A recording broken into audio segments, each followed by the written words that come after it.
How we doing? How we doing? What's going on, everybody? What's up, Happy Joey? Thanksgiving. Happy Thanksgiving! Love it. Welcome to a very special episode of Big Blue Beards, where we're going to talk about whatever the fuck we feel like. I love when Sarge hits us with something that is unexpected, but also totally on brand. The game show host voice, yeah. Yes. We should all at one point do either game show or radio voice.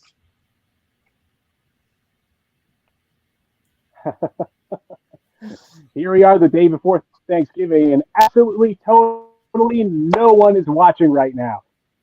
But we're going to act like there's people out there because someone's going to watch it later. Hey, people are busy, man. Right. Day before Thanksgiving. We'll give it to them after right. that. What else are you going to do tonight? Hang out with your Aunt Margaret and listen about her most recent divorce? Good luck with that. Good luck with that. Rather be here with us. Get out of the conversation. Go hide in the bathroom. Yeah. Well, go hide in the bathroom for an hour. I mean, listen, guys. I also feel like with the exception of Monty, he's the young buck of the show. I don't know too many people my age that are going out right now, right? So I wanted to make sure we did a show and we could vent about what happened with Detroit and God, look forward to in quotations the game tomorrow. Try to stay as positive as possible. But let's just do a quick overview. You mean the win tomorrow? That's right. The very positive. Let's do a quick overview, everyone's perspective from the Dallas game. Monty, you go first, man. I want to hear from you. Man, I'm hoping for the best here. It's gonna be a tough day for me if we don't put up some points. I got my dad's a Cowboys fan. All my cousins are Cowboys fans. We need to put up a show, and we got Adoree out, and we'll talk more about the injuries. But I need us to show up for this game, and I think we're gonna have to just go ahead and grind out possession time because we cannot let them start getting explosive plays, or it's gonna be a problem for us. And I'm nervous. I'll be honest. But before we even get into because I'm going to talk about how my wife is a Cowboys fan and they're everywhere. But before we even get to that, what did you think? We've talked on, chats and stuff like that. What was your takeaway? 30,000 foot view of the Detroit game. How did you feel initially? Was it frustrating? Because I know there's been a bunch of comments all over the Twitterverse about that game and what we should have done and what we didn't do. So I'm curious your perspective. Gotcha. Yeah, no problem. Misheard you. So full picture. I actually went to the Detroit game. I was there. I went to Snacks tailgate. That was a great time. Definitely was the best part of that game was tailgate and hanging out because once that game got rolling, it post that Daniel Jones interception to Aiden Hutchinson, it just felt like the air got taken out of the stadium, and it felt like we had a real chance. And we've been avoiding those turnovers all season, and we've been winning by close margins. And it feels like once we started turning the ball over, if we throw 2 interceptions, we're just not a good enough team to come back from something like that. And sure, we can't throw the ball really to come back from these games, and the running game wasn't working. It felt like a hopeless game, and it was more. And that part stinks. Those games happen. Sometimes you have games where you just can't do anything, but the injuries is what really sucked all of my hope and excitement out. And it's a tough game, and I think it's something we could move by, pass, and learn from. But the injuries is what's going to stick with us, and that's what I've kind of been left with, and that's where my mind's been at ever since. How about you guys? How about you, Sarge? So my my problem is this, okay? And Smooth, you and I kind of talked about this a little bit throughout the week. Is that apparently, right? According to our illustrious fan base and viewership, is that Daniel Jones is not allowed to make mistakes. Okay, the let Danny dime or the air it out crew were in their fields because the coaching staff doesn't trust Danny because they won't let him push the ball downfield. And look what happens when we do. Is what? And then my other thing is this: is like I don't blame him for the interceptions because there was only two. I mean, he's only thrown 2 interceptions all season. So big deal. He doubled his numbers of interceptions in one game. But if you think about it, right, Aaron Rodgers threw 3 interceptions against Detroit. Aiden Hutchinson picked him off in the end zone. Okay? The kid makes plays. You know what? The last time I checked, the Detroit Lions are on a paycheck too every Sunday. They came to play and they kicked our ass. Okay? For whatever reason, and we all know what the reason was, is because half the wide receivers can't catch anything. We couldn't get the run game going. We're dealing with the mash unit on the O-line, and the defense couldn't get out of their own way on third down. There was a lot of stuff going on. We just didn't click like we have been clicking. Okay? So you have these kind of games, like you said, Monty. So we got to, the important part is that we're not going to dwell on it. We have a short turnaround. We got Dallas coming up tomorrow. They have to be ready. And I have a feeling that this coaching staff and the players are ready to just kind of put Sunday behind us and get with the program and, put out what they can on Thursday. Yeah. No, I think both your points are well received. I mean, I've been trying to really be my nature is not to be measured. But I think part of doing this show and kind of being more, kind of paying attention more to the details of different things, trying not to be as reactionary as I would be if I didn't want to come on here every week and talk to the Giants fan base and whatnot, all one of you. But I also look at it from this perspective. One of the things that I love about the NFL is that it doesn't matter whether you win by 50 or 5. Like if I look at a parallel between the college football playoff and this, like my wife's beloved Tennessee Volunteers, who my guy Hendon Hooker, who's from Greensboro, tore his ACL. They got killed by South Carolina. That was an awful game. Mm-hmm. I don't know what they're. I didn't even look. I don't even know what they're ranked. What are they like 12th now? Like they dropped like 7 spots or whatever, right? Right. So to my point, it's like that doesn't happen in the NFL. Yeah. The Vikings got beat 40-3 at home to these Cowboys that were playing. And tomorrow, I'm hoping that they shot their wad and they're going to throw a stinker up there, and we're going to be able to take advantage. But the Vikings don't automatically lose their top 1 or 2 seed because they lost a big game. Like you can rebound every week. It's week to week. And what this fan base typically, I thought this fan base was tougher than this. And I'm not calling out the 4 people that, I'm not calling out the 4 people that subscribe to our podcast. But you know what? Like the thousands and thousands of Giants fans that are on Twitter who have been whining all week about how shitty we are, about how blah, blah, blah. Like, if all of it was just about injuries, then I definitely would be like understanding. I wrote a song about it today because it felt so prudent to like what we're dealing with. This injury bug is one of the biggest factors of the reason why we haven't been competitive for the last 6 years. Every time we get something going, something bad happens in that regard.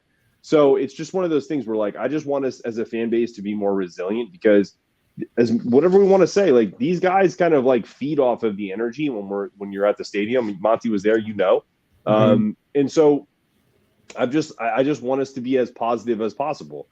And then saying that as we slide into the next topic, which is against Detroit, looking at who is going to start on the offensive line is what makes it so tough to stay positive. So I'm going to throw it to Sarge and be like, dude, have you seen who our starting – Monty actually tweeted it – who our starting O-line is going to be? It is going to be – and this is barring nothing bad happening to Andrew Thomas. I think I may have a heart attack if he does, if something does happen to him. But the starting lineup for our O-line is essentially Andrew Thomas at left tackle. Left guard is Jack Anderson, who Dayball was ripping a new asshole the last time we played. Nick Gates at center, which I'm fine with because Nick Gates is the fucking man. Shout out to Nick Gates. Right guard, Mark Lewinsky. Fine. Right tackle, Matt Peart. Your thoughts? So, I mean, it's not any worse than what we rolled out the past 2 years. I mean, let's face it, right? We've got guys that are hurt, and things are hopefully going to be looking up here in the next, once we get out of the Dallas game. See, here's the thing, and everybody likes to use this term, house money. Okay, we are playing with house money. We are not supposed to be 7-3, but we are. Yep. The worst 7-3 team in the history of football, or whatever you want to call it. We're still playing with house money. Okay, I would much rather keep guys out a little longer so that they're healthy next year, right? What happened to Wandell this past weekend sucked. As far as injuries go, Adoree and Wandell had to be the worst. Wandell was out there balling. You saw what he's going to become for us. You know, that shifty little dude who can, make a cut and make a guy miss. And, the guy, what was it, 100 yards on, 17 catches? You know? 9. See? The kid was playing his ass off, and that hurts. And then the Adoree punt return thing, everybody's been griping about that. That's the thing. He returned punts in college. He returned punts in Tennessee. This shit happens. It's football. Get over it. So whoever we're rolling out this week, you know what? Jack Anderson got yelled at because he got a stupid penalty because they had him as a jumbo tight end. The guy's never played tight end. But they practiced it all week. That was the point. That's why he got it undressed. Yeah, we practiced it all week. This is the only fucking time we were going to play. Get it right. See, I'm turning. This is what I normally am like. Yeah. Once he gets ready for it, it's like, oh God, please don't screw up, please don't screw up, please don't screw up, and he screws up because he's too inside of his head about it. That's the thing. Just go out there and just do the little thing. That's the thing. I don't need giant splash plays. I need you to just build a drive.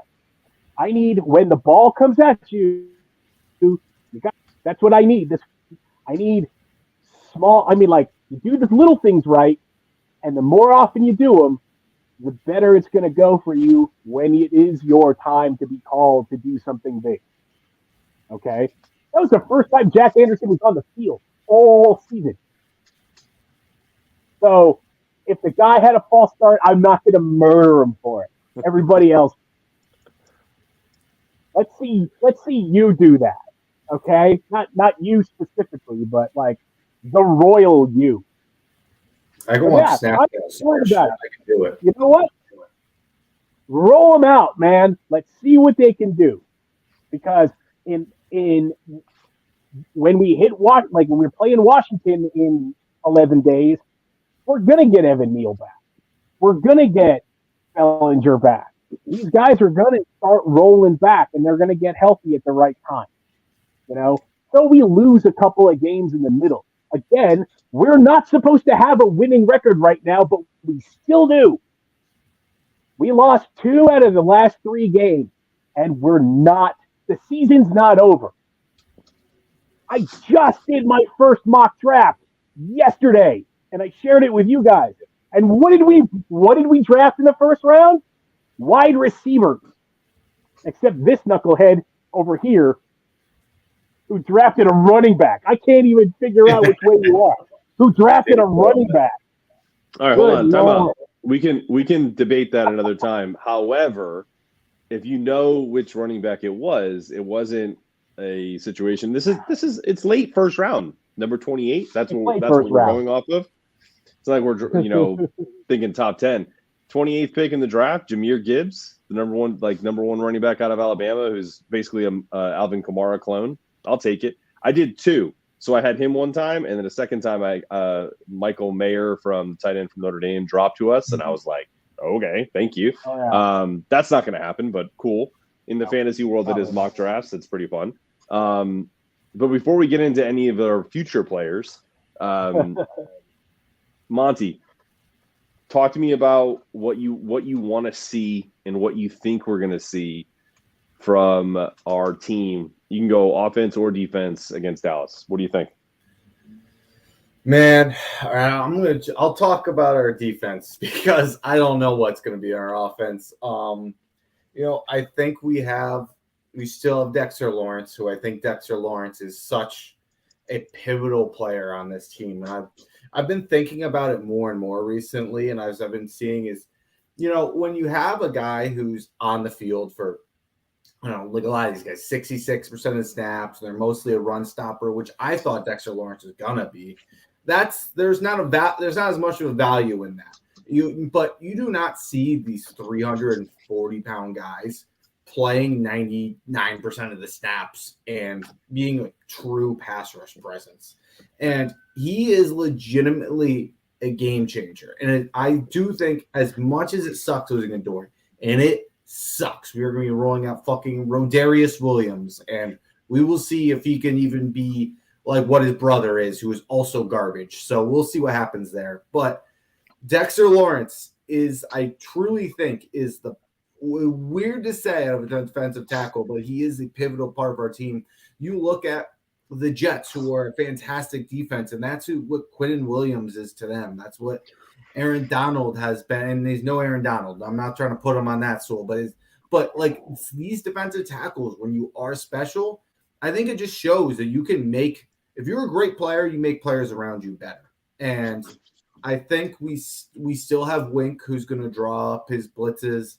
I think that we can still be a good defensive team, but the cornerbacks is definitely the worry.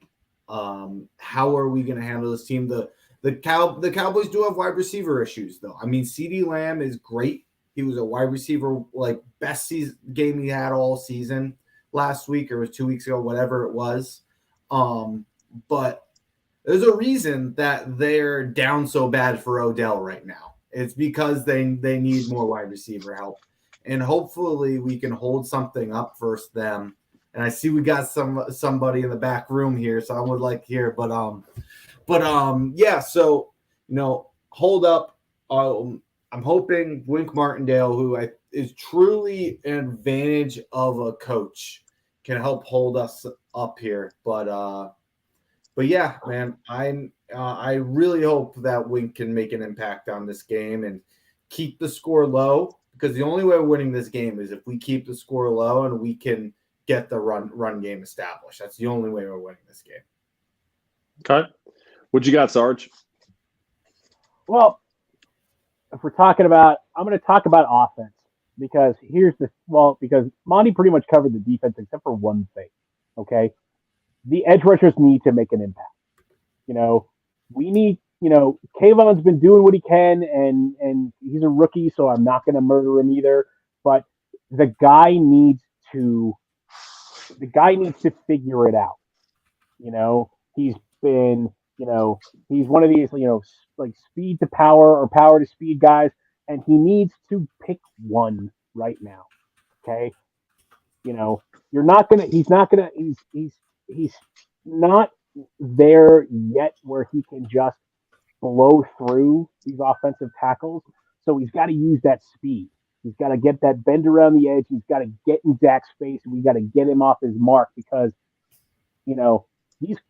the secondary that we're rolling out can only cover these guys for so long, and they're not going to have a ton of time, and they need to get in Dak's face.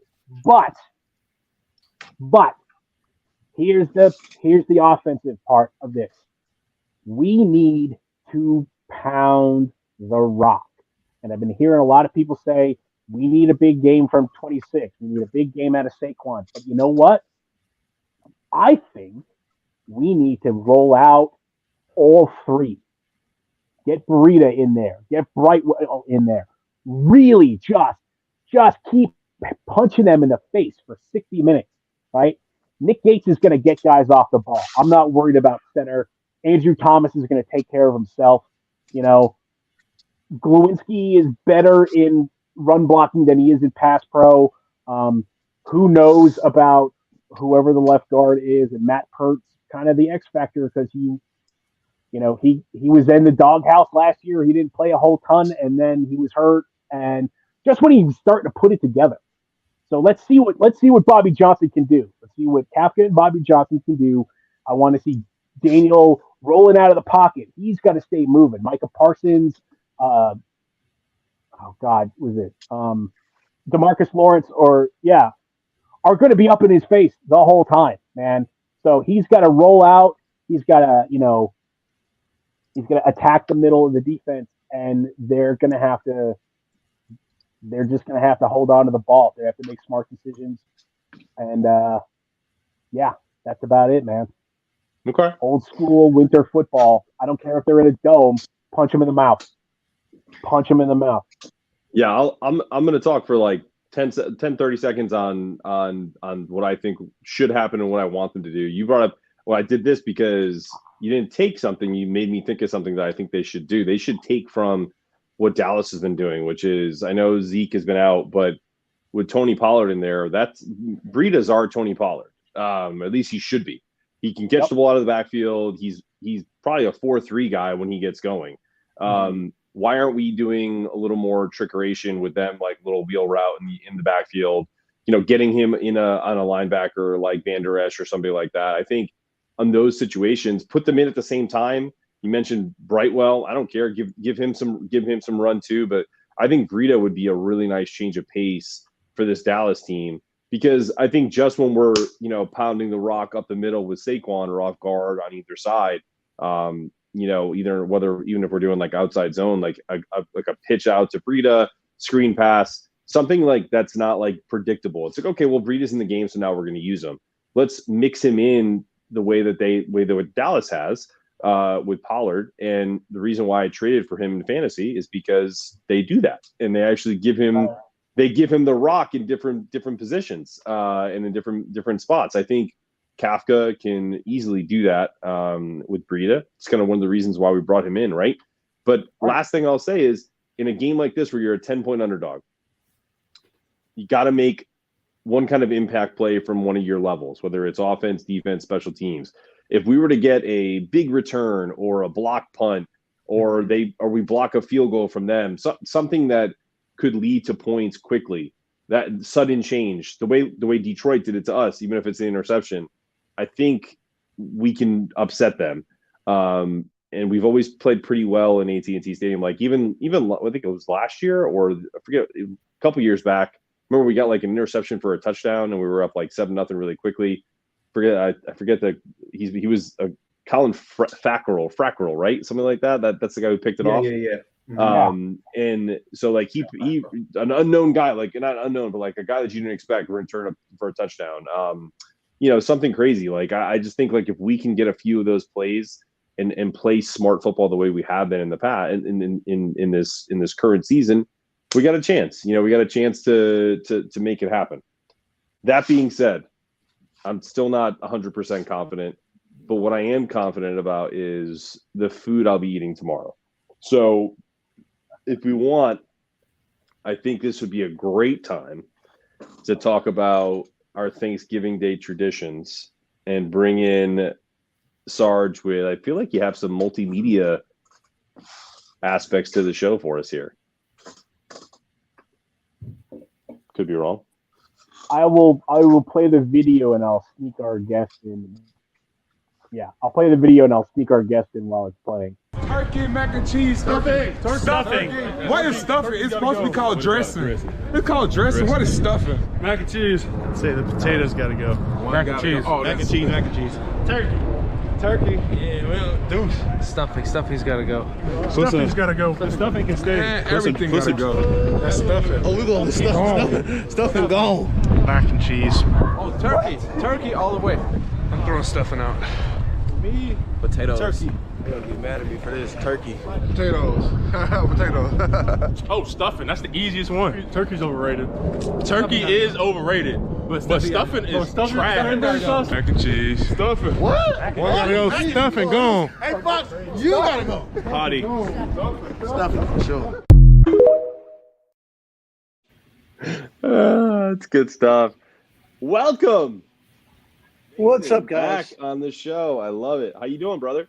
I'm doing good. This is an OBJ jersey, by the way, but I just had to wear it for Monty, because he is captain of Sills Army, and Fucking Sills Army, or is it? You couldn't pretend it was Sills for me. Just gotta pretend. yeah, I'll change the nameplate for. I'll get your nameplate sent over. We're not going to pretend that. We're not pretending. No. Yeah. No. All right. So So real quick, and then we got to go over these answers and go around the horn here because, fuck, like people, I love everything about Thanksgiving. Like the one's got to go. Like that's trash. First off, was that Lawrence Cager who was just like stuffing his trash? I feel like being like, bro, you should be thankful you're on the team, man. Like chill the fuck out with your hot takes. All right. Everyone who said stuffing is trash is on my shit list. Everyone. Yeah, absolutely. I was like, and just when I thought it was safe to let Daniel whoa. Jones, motherfucker said potatoes got to go. I was like, are you serious? I need a damn it, Daniel from El Jefe. ASAP. The amount of mac and cheese slander, I will not stand for. Everybody who said mac and cheese has to go needs to go back to the practice squad. Back to the practice squad. There is nothing on that list that's gross. First off, okay, turkey is ridiculous. Turkey's not gross. If you have it's not gross. Turkey, It's just if you have turkey, you have dark meat turkey. If you don't like dark meat, I don't know what is wrong with you because dark meat is succulent and it's fucking fantastic. You don't have to do shit to it. You don't have to put gravy on it. You don't have to do anything because it has the skin. It's the dark. It's the best part of the turkey. Like I get it. If you only get a turkey breast, I get it. But no, that's not the case. All right. So with that said, Smooth, what is your one? Which one you of those? Oh fuck, man! If I have to, it's got to be mac and cheese. I'm with you. I know. Sergeant might leave right now, though. No, I'm just going to mute everybody who says mac and cheese. This is wrong. That's just wrong. Turkey. Well, turkey is as all of those on that list. Turkey's got to go. I don't eat turkey on Thanksgiving or at all. Really. No. I'm with photo. I've got Italian sausage on the stove. I send these guys a photo because we're getting ready to plan the show, and I'm like, nah. I told Monty I'm making lasagna for tomorrow. That's awesome. That's great. That's my Thanksgiving. Turkey. So, Mason, talk to me. What's got to go? I actually grew up. I've actually lived in 7 countries, and I grew up in Europe primarily. So I really didn't get into the whole Thanksgiving thing until like later on in life. Even though my dad lived here in the States, because I was in school in Europe, and for me, it's of all those things, turkey. Everything else has got flavor. Turkey, So. What about the dark meat though, bro? Oh no, dark meat's where it's at. Like that breast shit is I don't know. Watch how you say that. They may cut. We may cut a clip. Cut a clip of you saying that breast. Make it happen. It's tough though. I went a little bit back and forth between mac and cheese and turkey because in a vacuum, I prefer a good mac and cheese turkey. I do think turkey's a bit overrated, but I do think it's necessary. I need the protein in the overall meal. I need the turkey for the next day to make my sandwiches. If I don't have my turkey for the sandwiches, then I can't make the sandwich. So like I can do it without the mac and cheese. I'm not letting the mashed potato go. My Irish ass needs the mashed potatoes. I love stuffing. If you're making stuffing, and also without the turkey, where are you putting the stuffing? You got to let the stuffing cook inside the turkey. That's what it's there for. So I got to let mac and cheese go. I love mac and cheese. I'm not gonna be crying if mac and cheese is on the table. There's plenty I of love sides. the mashed potatoes before mac and cheese, dude. Come on. Yeah, and the other thing too is All right, it's, so I'm not. just gonna do this for a second because Mason's the only one here who's actually reasonable. I'm adding You myself. guys back have never because should have it's showed bullshit. me how to use this stuff. 'Cause I'm just a madman. That was good. I am drunk with power, even though I'm I drinking like water. No, real quick, because since you're trying to take control of this, the Sorry, mac and cheese bullshit is this, okay? We're gonna argue over something that mac and cheese is what people usually ate in college, like during having doing an all-nighter, like just putting an easy mac in the oven or in the microwave. But I have turkey every day, sandwiches, different things like that. I mean, turkey is not something to sneeze at. Like mac and cheese is like, a okay dish. It's not something. Well, if it's you- because you're eating that gross box shit with the powdered cheese that you. No, I'm talking about I'm even if you talking make about- it like. I make some goddamn good mac and cheese, if I do say so myself. Noodles and cheese. The fuck are you Talking about Bro, it's that Good noodles mac and and cheese. cheese. Lobster talking mac about- and cheese, bro. Lobster mac and cheese is dope. I'll Bacon make lobster mac and cheese. bacon lobster mac and cheese is where it's at. You do a nice little crumble on the top before you slide it in the oven. You Absolutely. bake it off. Wait, It's a hold on. So, casserole. I'm sorry. Was the clip lobster mac and cheese or bacon lobster mac and cheese? It was just mac and cheese. So that simple ass shit has got to go. Bro, until you have my mac and cheese, you don't know what you're talking about, man. Okay, Sounds like Mason's inviting us over for dinner. let's go. Look, I've had some great mac and cheese. Some people bring some great ones, and I'm always appreciative. It's definitely one of the best sides. But my Thanksgiving, to me, it's that stuffing, that mashed potatoes, and those turkey. It's like peanut butter and jelly. Like everything Yes. works together. Those three are just like I just mix them up with some gravy. I could just eat it like a bowl and not know I'm eating it. Perfect. Listen, Dude, I don't know. Where are you guys on gravy? I'm like, I'm. I love gravy, man. I It love depends on who makes it, though. My aunt gravy. used to make a really good gravy, and so with them not going up north this year for Thanksgiving, we'll see. I'm going to attempt to make my own, and I don't think it's going to taste too good, but we'll see. I'm a pretty good cook, but I've never done gravy before, so we'll see. But I think to me, it's just the staples, man. I got to have the staples. That's the reason why I do the stuffing, the mashed potatoes, the turkey. It is. I will be 100% honest. It is an overrated meal because you don't have it all the time. It's not something like mac and cheese, like what you guys are talking about. If I went out to like a steakhouse, I would get like a lobster mac and cheese. Like that would be a part of the meal. But that could be like in December or that could be in February. I'm talking about just Thanksgiving, just this day. Stuffing, mashed potatoes, turkey, good. Well, there's a reason why nobody makes turkey, right? I mean, let's face it. Yeah, no, you're right. Yeah. Because they don't want to ruin it for Thanksgiving. Well, I'll tell you this too, from personal experience. Turkeys are assholes. That's why we kill them. I'll say turkeys, like turkey. I'll say as far as the meats that you eat on these big holidays, I will take turkey 100 times over. I'll take ham. I don't know where you guys stand on that, but No. turkey, Depends on what you're talking about. Honey ham, no. But pork, like we did a roasted pork. I'd be cool with that 100%. like a pork butt or something. Are you talking about? No, I'm just talking about like on like another time of the year on Christmas Eve, like we do like a roasted pork with like mojo. It's like a Cuban pork. If I did that on Thanksgiving, I'd be cool with that too. I It's can like see it's that. like Yeah, pork yeah, yeah. loin. that's cochinita pibil. Yeah, or leche en asada. That's what it is. Yeah. Yeah, lechon asado. I mean, Yeah. I love like pork in general. Like we do like the roasted pork on like 4th of July and stuff like Sure. that. But as far as ham, I'm out on ham. I'm out on ham too. But I like the ham. I need new co-hosts. These guys are animals. Just animals. I'm over here in pain. I'm sorry. You gonna be okay? Yeah, I think I'll make it. I'll make it. So, Oh. Sarge, what do you got going on tomorrow? What are you doing? What am I doing? I don't have to work tomorrow. I'm gonna watch football all day. That's what I'm gonna do.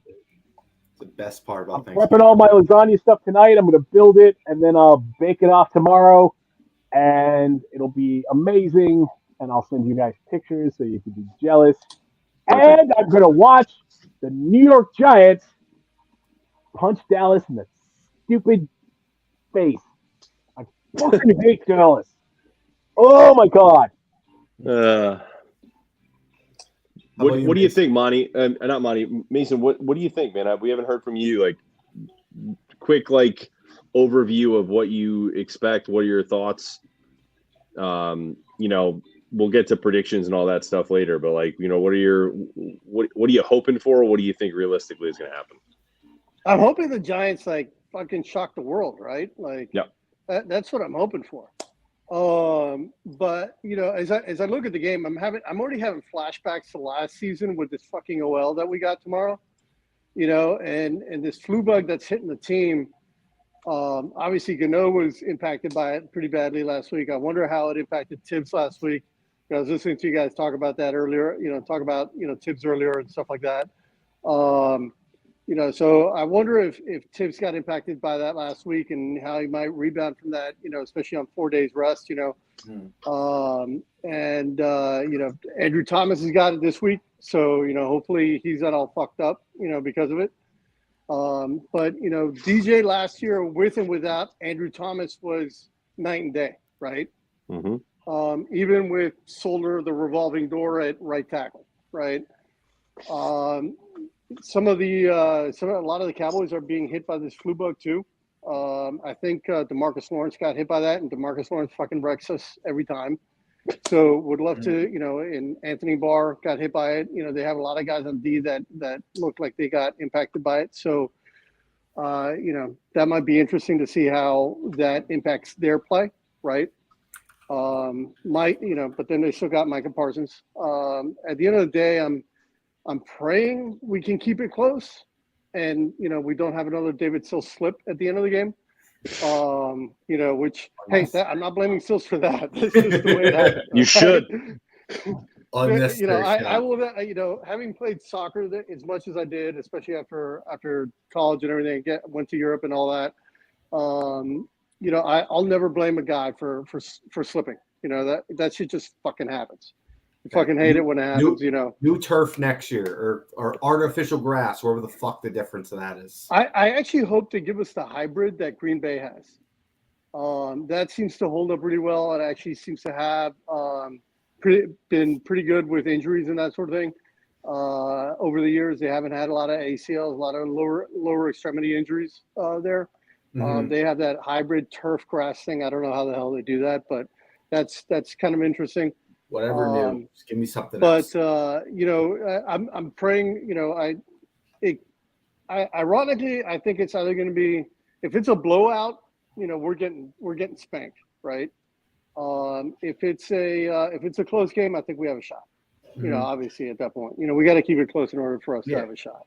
Pull them in the deep end, see if they can swim. Right, exactly. Now the whole Breida thing. One thing I was thinking about through the week and being on Bleacher Report, I'm actually the Giants one of the Giants community moderators.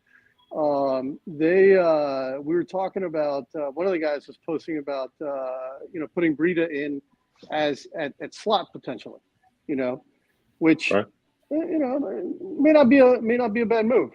Guy's quick, he's shifty, whatever the case is. Utilizing him in different ways. What do you think about this, real quick? I don't mean to cut you off. What if they did? Because, the one thing that I've been shocked about is that they don't use Saquon in the passing game as much. Why don't you put Breida in the backfield and put Saquon in the slot? What about that? Well, Saquon, if I remember correctly, during training camp, there was a situation where DJ threw a couple picks in the red zone. Yeah. And one of them was with Saquon out of the slot, if I'm not mistaken. And from what I remember, people were saying, yeah, don't put Saquon in the slot. Don't make him a receiver. He's not. That's not what he does. You know what I mean?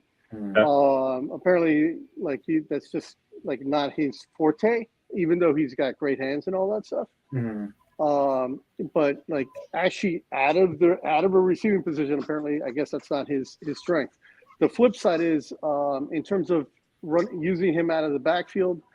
I read somewhere that supposedly passing from an EPA standpoint to a running back out of the backfield yields negative EPA. I actually DM'd, I don't know if you guys follow him, but Doug Analytics. Yeah. I actually messaged him today and I was like, hey, I heard this, is this true? Like hopefully he'll tweet about it or update it at some point because it's something I'm actually curious about. And knowing how deep these guys are into analytics, it kind of makes me wonder, is that really something they do a lot of or not? And so I know that in Kansas City, it's not something I hear about a lot in terms of their running backs doing a lot out of the backfield from in the passing game, and it's not something I heard about a lot technically in Buffalo either. So. Is it something that either of those systems really utilize a lot or not? Now, could it potentially help? Absolutely, especially if these guys are not healthy. Could they exploit some mismatches that way? Absolutely, for sure. Well, speaking of Kansas City, guess who didn't practice today? What?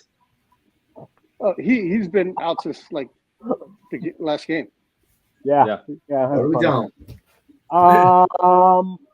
Quick news, I guess this was old.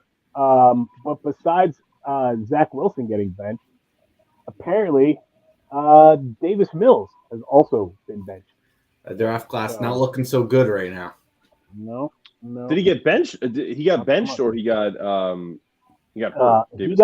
According to PFF, Davis Mills was benched for Kyle Allen. That's right. I heard benched. That's rough. For the Dolphin game. Is it because he can't fit into a regular sized turtleneck, or is it just because there's a lot of neck envy apparently? Probably because they think that CJ Stroud looked real good in the Texans jersey, so take is on. You better be careful. That Kyle Allen came in for the Panthers a couple years back and won like 5 straight games, and everyone thought he was going to be the next big thing. They may fuck Sam themselves. Darnold starting this weekend too. Yeah. Wow. Sam Darnold's starting and Zach Wilson isn't. Who would have fucking thought? And Mike White. They got Mike White starting for the Jets. And Mike White looked good a couple years back too. Sam Darnold or Mike White. Mike White's a pretty damn good quarterback. What'd you say, Mace? Sam Darnold or Baker? Yeah. It's like that's a terrible. That's a terrible situation. Take a bite of that shit sandwich. Two top three picks. That's crazy. I can't believe how poorly it went for both those guys, and I think it's something to say about situation, but also just like I don't know, they can't put it together, even where I feel like they're in a pretty decent spot now, but crazy. So here's a question for you guys. Go ahead. Talking about, number one quarterbacks and 2 top 3 picks, right?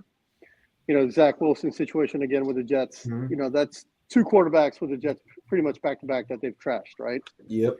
A lot of teams drafting in those top 5 slots are teams that are historically bad, especially the ones that are continuously there. We've seen, we all know where the Bengals have been historically speaking, right? Are these guys, how many of these quarterbacks are being ruined by poor front offices, bad coaching, bad systems, bad play calling, right? Yeah. Not that DJ is going to be the guy, right? Not that he's going to be the guy, but we're seeing essentially what we would have expected to see after year 2, right? From a just general, general execution standpoint with DJ, right? Like, hey, don't turn the ball over, reduce your turnovers, be more productive, more consistent, that sort of thing. The yardage isn't there. We can argue about that till we're blue in the face. It's not going to change anything. But how many of these guys are really being ruined by poor front offices and that sort of thing? I mean, Mike LaFleur as a play caller, he's already being shredded, right? You know, they don't have a great QB coach in New York. I mean, you know, for the Jets, obviously. So the question is where do you got, you know, what's going on? Like, you know, like how many of these guys are getting ruined by where they are? Like David Carr in with Houston, right? How many of these guys could have potentially been serviceable but are being trashed just because of where they end up? I've said it for years that everything about where you get drafted dictates your success in the perception of you going forward.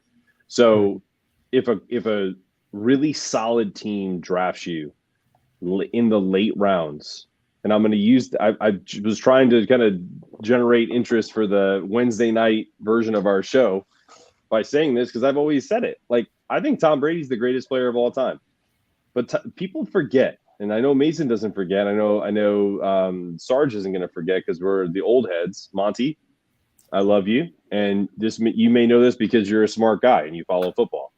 But Tom Brady was not a fucking gunslinger when he jumped on the scene. Tom Brady was Alex Smith, if that, when he jumped on the scene. What helped Tom Brady was he had a dominant offensive line. He had one of the top defenses in football. He had solid receivers, and he had probably the best coaching staff ever assembled with Belichick, with Romeo Crennel, with Charlie Weiss. I mean, these guys, the guys that come off of that tree, I know they weren't successful as their own head coaches, but Tom Brady is a 6th-round pick and had Drew Bledsoe, a number 1 overall pick, as the guy that he was learning from for at least a year before he really actually truly played. So that's one major example. No one's comparing any quarterback to Tom Brady, but the beginning you can. Like the Steve first Young? 5, yeah. Steve Well, Young, I'm just saying. I'm trying to give someone that's actually still in the league, right?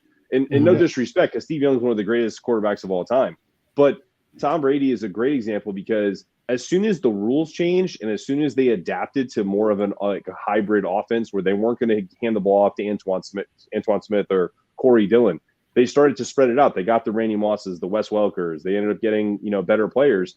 And then he became that 40 touchdown, 5,000 passing yard guy because he had that ability, but he had those 3 years where he won 3 out of 4 Super Bowls by just being solid. Like, it was a different game, but he was Alex Smith, guys. 100% a game manager for those three of the first 4 Super Bowls. 1,000%. And I think to your point is, yeah, he was that. And, you can see a guy like Russell Wilson, for example, and Grant, another great had a bad year. We'll leave that out of it right now just for the conversation's sake, is he came in and that guy was like a game manager type and he had good coaching. Pete Carroll, as you see what he's doing with Geno Smith right now, is a very good coach. And even though he's a defensive guy, even though Bill Belichick was a defensive guy, I don't think those guys become who they are without a good situation. And they were given a good situation. They both have a relentless work ethic and help become who they are today. But I do think there is something to be said where, for example, I don't think Zach Wilson has been given that bad situation. I actually do like LaFleur to an example. There's been the people on the team say good things about him, and I think that overall that he's well supported. I think some guys just are not good fits for the league, and I think Zach Wilson's one of them. Daniel Jones, I think if he got a great situation, I don't know where he could have gotten to. And I still think he could get somewhere, but I think there's something to say is, did we ruin him already? Like, what is his ceiling based off of what we already did to him? I think because a guy like Brady and Wilson walked in the situation they did, they got better every single year. And when they're off that rookie deal, they were ready to take that next step and raise the talent around them when they're getting paid their money. Jones is going to be paid his money. Is he ready to raise the talent around him? Is he at that level? It's tough. It's a really tough conversation with quarterback. Are you getting ruined? Would you have been good without the situation you're in? Would you have been would you have been bad regardless? There's so many nuances to the QB conversation. Ultimately, I do think the cream will rise to the top with the top guys. But there's so much in between the guys who are just total busts and the guys who are special. Sure. it's a tough conversation. It's a tough conversation. It really is. What do you think, Sarge? I think if Monty ever says the cream rises to the top again, he's got to do it like Brady Macho. But aside from that, I mean, apart from that, yeah. I mean, ooh yeah. Monty, what are you drinking? What? What you drinking, Monty? What are you drinking? Little Bud Light, little Bud. What are you drinking? What are you I drinking? am drinking Middle James Brewing. They're a local brewery here. It's a double IPA of theirs. So Oh, Mason, I'll you tell were you there something to about have myself. beer offline, and maybe we'll do a trade. I'll tell you something about myself. I Anytime, love just drink these casually. I love myself a good light beer, but I also am a big IPA, double IPA guy. Like I'm one of the few who can go both directions. It just depends the mood I'm in. actually, now speaking of Thanksgiving traditions, there's are you guys familiar with? They made Goose Island Brewery. Yeah. Yep. Okay. Yep. So every Black Friday, Yeah. they release their bourbon barrel beer, and that's hands down one of my favorite beers to drink. Okay. So that's one of my post Thanksgiving traditions. That I may have one of those in the fridge just over here. Yeah, I buy them every Actually, year. no, I don't. Never mind. Forget it. Yeah, I bought them every year for the last like 7 years. And it was actually funny story. I went down to the year my wife and I separated. I actually went down for Christmas down to Florida to visit my mom, and I'm at this restaurant and they had the beer on the menu, and I'm with my girls, and they had like 20 of them left over, and nobody was drinking them. Nobody was ordering them. And I was like, yeah, can I just buy these off of you guys? Like, what would you sell them to me for? They bought a case. They'd had 4, like literally ordered off the menu. I'd ordered 2. And they were like, dude, I'll sell them to you for $8 a pop. I was like, sold. Done. Oh my God. So I literally drove back Oh to my Florida God. with almost a whole case of the stuff when I couldn't find it anywhere here in Charlotte. And nobody had it because people were only just starting to like get it, like it was only just starting to be a thing here. And I was just like, dude, boom, done, sold. Love it. So, yeah. I love it. So real quick, I want to bring something up, and because I want to clip this for later for our people. So, and if anyone's creative out there, I have a challenge for Giants fans. As you know, I put out a song today about our injuries, but I'm always looking for people to collaborate with. If you write me a song and it's a good one, we'll vote on it internally in the Big Blue Beard community, and the winner will win this autographed Mario Manningham football. So it's authenticated. You got the little sticker here. This was actually done in person. I couldn't tell you. It was a buddy of mine who kind of does this stuff in New Jersey, and it was given to me as a gift. As I was talking to the guys, memorabilia was a thing for me a while back, and I've had some extra stuff lying around that I've given away to Giants fans that are super excited about collecting. So put that out there. If you guys can, whoever writes the best song, or even if it's just the beginning of it and it gives me a good idea for something, you will win that football, and I will send it to you directly. So just thought to throw that out there for future to kind of get our minds off of all of the Daniel Jones drama, all of the, the contract stuff with him. Is Saquon going to sign back? 27,000 ACL injuries. What else? What else could we talk about? How Dayball and Shane don't trust Daniel Jones, like all of the fun narratives. Like we should literally just do that for the last 5 minutes of the show. Let's go around the horn and find out what you found out on Twitter or wherever else when it comes to Daniel Jones. And before we do that, because I'm going to go to Monty, then I'm going to go to Sarge, and then I'm going to go to Mason. This was the funniest thing I saw on Twitter today. Do you guys know who Authentic is? How he does, he does a show, Giant Overreaction. First off, the production value on Giant Overreaction is better than any show on ESPN, FS1. Oh, no, his show is that guy is fucking amazing. Authentic and the Beard are like Those guys Dude, are amazing. awesome. Amazing Those show. guys are amazing. Go subscribe to them. Make sure you stop by and subscribe to us too. But 2 hours ago, he put out a tweet around that, and this was great. He was like, "They have Micah Parsons, but we have Andrew Thomas. Has a left tackle ever followed a defender play-by-play?" I was like, "Holy shit, that'd be hysterical!" Like, "Oh, he's lining up on the right side. All right, let's do a shift. Hold on 1 second. He's in the center. I'm going to play center for this play." And that was like, it blew my mind. Like, it's just such a funny take. Obviously not going to happen, but still, I think that was beautiful. No, That's my funniest thing. What you got, Monty? What's something you've heard this week that was like perpetuated all week, and maybe it could be like something that's happened all year? Sure. So the one overreaction that I saw was the Brian Dable. Brian Dable stinks because he let Adoree return punts. And don't get me wrong, I was not in agreement with that decision, and I had a bad feeling about that decision. But no coach is perfect. Let's calm down.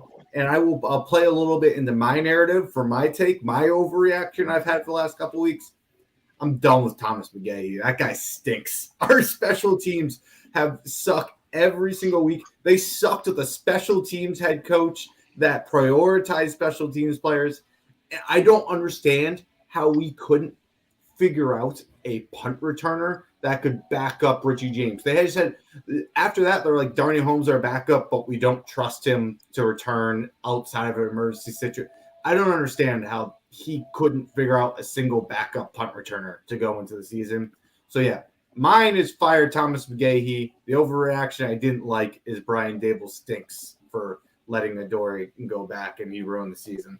Overreaction, mine maybe as well, but I believe it. Love it. What's one for you, Mason? What's one you've heard? Oh shit! That's really the biggest one that I heard was the overreaction, obviously, to that Adoree. situation, Adoree. But the big one that people have been harping on, it's kind of funny. Imagine Giants Twitter having a fucking moderator, right? Like that's what it's like in Bleacher Report, right? Like trying to like, but they had the big thing. One of the things that was hot on Bleacher Report. Was Jesus Christ? I just totally lost this. My ADD's kicking in. Squirrel, The was obviously that, but the other thing that's been kind of a hot topic is Kafka's play call. And a lot of people were down on last game, because of the running game and that sort of thing, and at the end of the day, I think that that to me is just ridiculous because if you watch the games, right, obviously they're making adjustments. They're obviously making how it works throughout the week. Head coach sits down with both the defensive coordinator and offensive coordinator. They talk about what they're going to do. They go through all this shit, right? Like it's not like Kafka's just doing this out of the blue, right? Like it's not like just his fucking like no, dude, that was Jason Garrett. Up. Yeah, that was Jason exactly.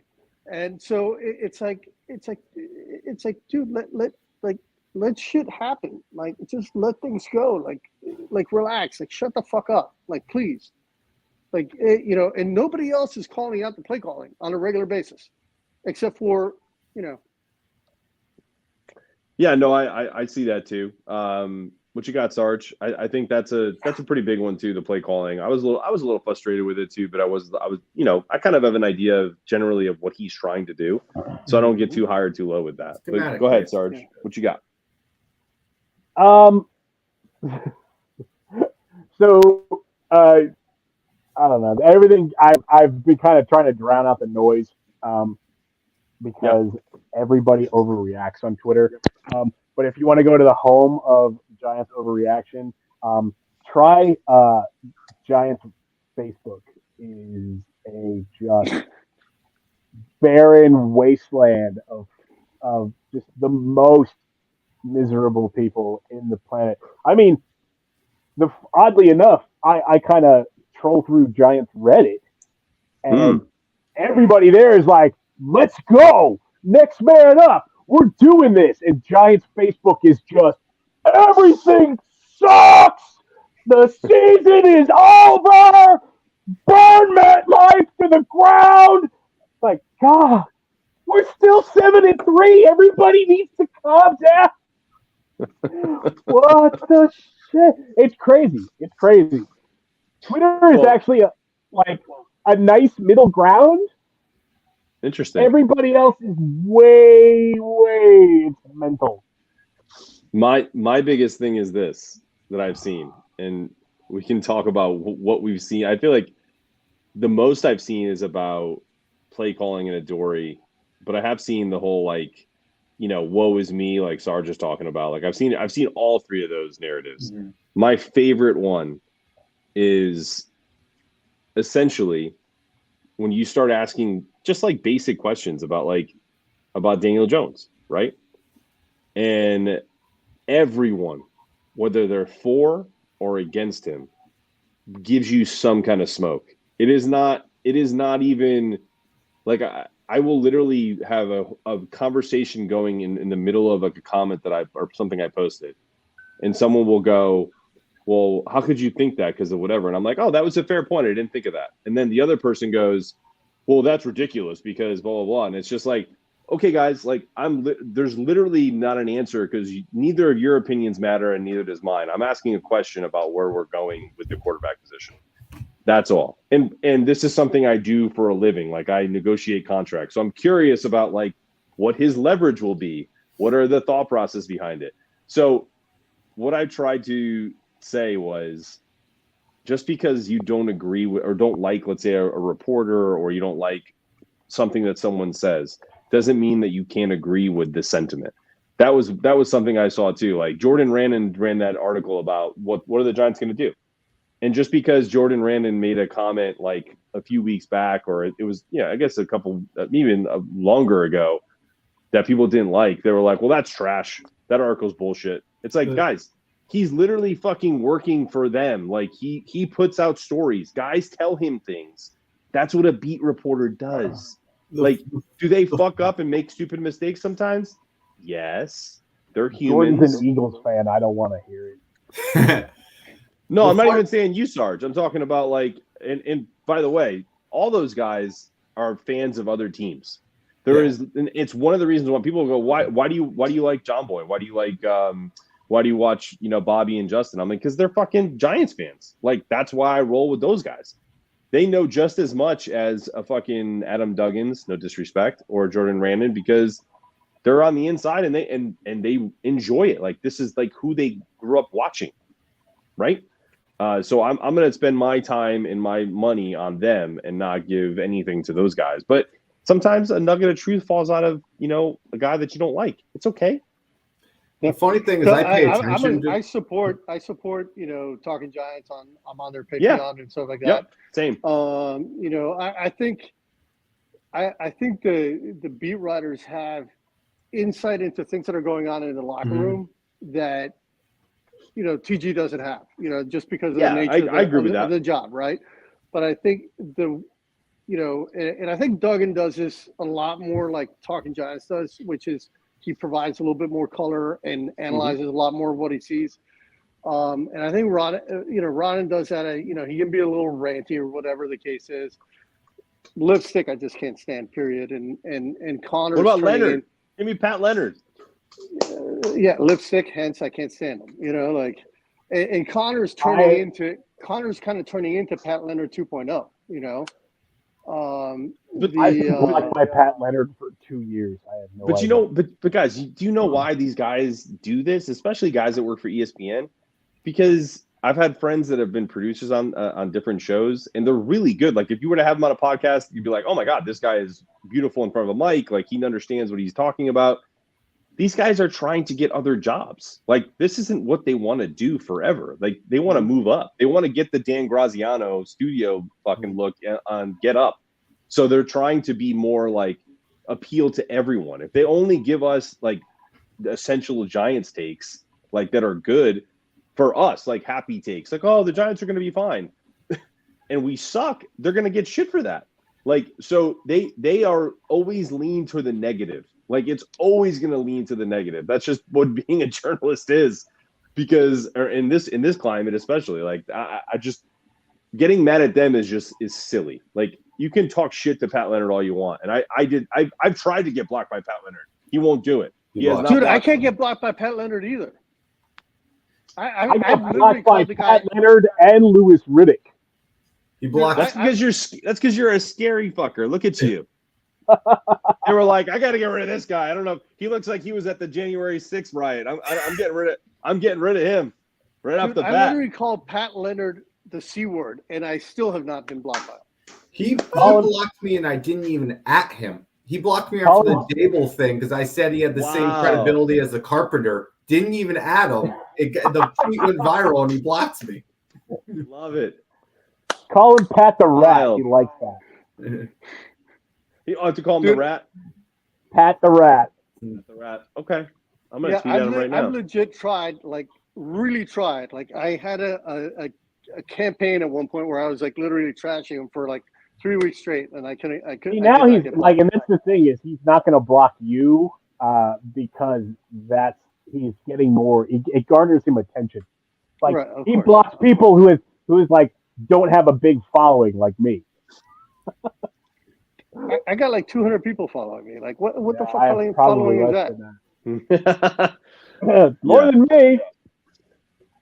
Well, listen, guys, this has been great. Really appreciate I appreciate you coming on, Mason, for the second half of the show. Thanks for having me on, man. I appreciate it. Love you guys. I want to say happy Thanksgiving to everyone. I love doing this. It's fun. If anything, it's for us to kind of just come on here and talk and vent from the week-long craziness that is work and then heading into the next Giants game. The cool shit is they play tomorrow. I'm super excited. I wish it was the 12 o'clock game, but get your food in early, sit down with whatever you want to drink. And I'm not trying to garner any sympathy, but I'm drinking. I told my wife while she was pregnant that I would stop drinking during the pregnancy. So I am drinking a Budweiser Zero. Oof. And they're surprisingly not that bad. No, the reason why go ahead. I almost thought you were going to pull a Liquid Death out of there, and I'd have been, impressed. I definitely do Liquid Death every once in a while because it tastes fantastic. I'll do a tonic with lime. Doesn't give me the same feeling as a beer, but I also attribute a lot of my more mellow vibes to not being a drunk mess. So it's that's a good thing too. Hey, have you so the other day I had some friends over the other day and I ended up getting some a couple of girls came over and stuff in the group, and they all they all drink hard seltzers and all that stuff. So I got some Topo Chico hard seltzer. Oh yeah.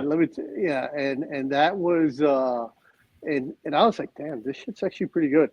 Like compared to the White Claw and all that other shit, like I was like, dude, this has some flavor. Like I could rock a few of those. Yeah, no, nothing wrong with that. But listen, guys, go eat your mac and cheese, your lasagna. I will. Whatever you're eating, whatever you're drinking. I wish you guys the best, and I'm sure we will be chatting on the Twitterverse in the future when during the Giants game and beyond. We're gonna light it up on the Bird app. That's right. Well, listen. Peace out. We'll talk to you guys soon.